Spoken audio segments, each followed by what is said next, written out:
The stage lights were blinding, yet his eyes remained fixed on the floor. A boy no older than 12 walked nervously to the center of the stage, his tiny hands trembling as he gripped the microphone. His shoes were worn out, his shirt slightly too big, but his presence carried a quiet strength. The judges exchanged glances. This wasn't the kind of contestant anyone expected to change the night. But from the first moment he opened his mouth, the entire world seemed to pause. His name was Daniel. Just a year earlier, Daniel had lost his older brother in a car accident. The two had been inseparable, almost like twins despite the age gap. His brother was his protector, his mentor, and the one who always told him, "One day, you'll sing for the world." But after the accident, Daniel stopped singing altogether. The house felt empty, his heart felt heavier than a child should ever bear, and music, the one thing that once brought them together, sounded like a painful echo. It was Daniel's mother who encouraged him to audition for the talent show. At first, he refused, terrified of breaking down in front of strangers. But she reminded him of his brother's words and handed him the song they used to sing together, "See You Again." Daniel knew this was his moment, not just for himself, but for the one he lost. As the first notes left his lips, the auditorium fell into silence. His voice was fragile yet filled with raw emotion, every lyric carrying the weight of his grief. When he sang, "It's been a long day without you, my friend," the judges lowered their heads, some already wiping away tears.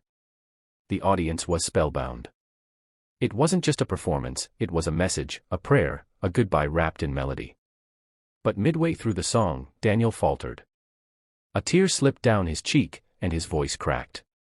The room grew tense, as if the boy might walk away. For a moment, he stood frozen, the memory of his brother overwhelming him. Then something remarkable happened. The audience began to clap softly, a rhythm of encouragement. One of the judges leaned forward and whispered, "You can do this."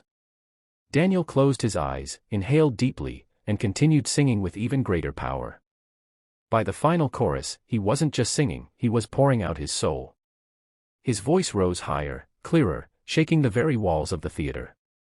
When he reached the final line, "And I'll tell you all about it when I see you again," the audience erupted in applause. People were crying, hugging strangers beside them.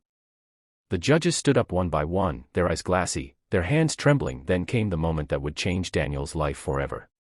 Without hesitation, one of the judges slammed the golden buzzer.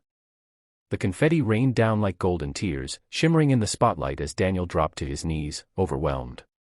The audience cheered louder, their shock transforming into celebration. The golden light bathed him, not just as a performer, but as a boy who had turned his pain into something beautiful.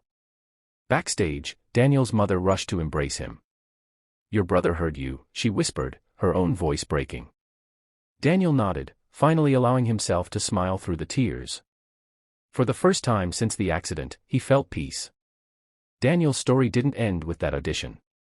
He went on to inspire millions who watched the video online, reminding the world that grief can be transformed into hope, and pain can become art. His courage showed that even the deepest wounds can be healed through love, resilience, and the power of sharing your truth. The message was clear: no matter what challenges life takes from us, no matter how broken we feel, there's always a way to keep the memory of our loved ones alive. Daniel's golden buzzer wasn't just about music, it was a symbol of healing, a promise that even after loss, light will return. And so, the boy who once refused to sing again found his voice, not just for himself, but for everyone who has ever lost someone they loved.